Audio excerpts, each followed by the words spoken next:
high-flying Manchester United will be going to the St. James Park to take on a Newcastle side that is really, really struggling. Newcastle with 3 wins in their last 5 games.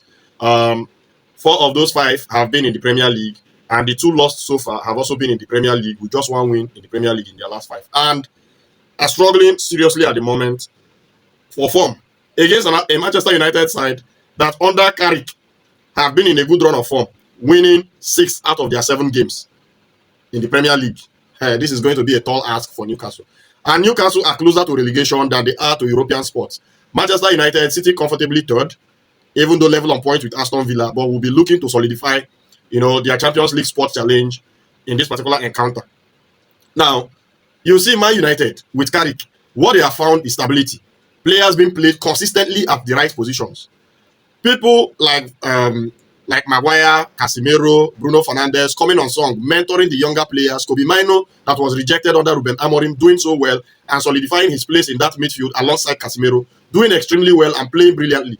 This Newcastle side, to be able to outplay this Man United side or pick anything, is going to need prayers. It's going to need something very, very serious. And it's difficult for me to see it happening. Not that it can't happen, but it's very difficult to see it happening at this time.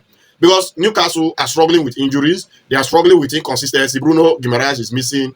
A lot of their players in key positions are missing. And it's not looking like anything is going to change about Newcastle anytime soon. And the fans are now angry with Eddie Howe. Looking at both clubs' form, like I said before, it makes for contrasting readings, right? But if you look at their head-to-head in recent matches, in their last 5, you will notice that Newcastle United have beaten Manchester United more than Man United have beaten Newcastle United. Because there are 3 wins for Newcastle and there are 2 wins for Manchester United. And I think the first game of this season, Man United won it 1-0. And just last season, Newcastle United beat Manchester United 4-1. So, all in all, it looks to be like a balanced game, but with the Carrick factor and the turnaround in form for Manchester United, you can hardly find a way for Newcastle to pick up all maximum points here. Now, look at their standings on the table. Newcastle are sitting on 13th position, 36 points picked up all season with a team playing in the Champions League. And this has happened now for, I think, the 2nd time in a row. 2 years ago, when Newcastle United played the first time in the Champions League in a long while, they went the next season when they were playing in the Champions League after they qualified. That season when they were playing in the Champions League, they beat some big teams like AC Milan, but their Premier League form dropped drastically.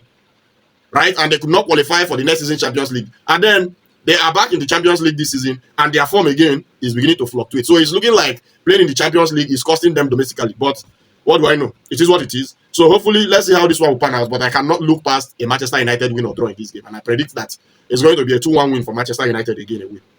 That's what I'm thinking. Let me know what your thoughts are in comments, and let's go.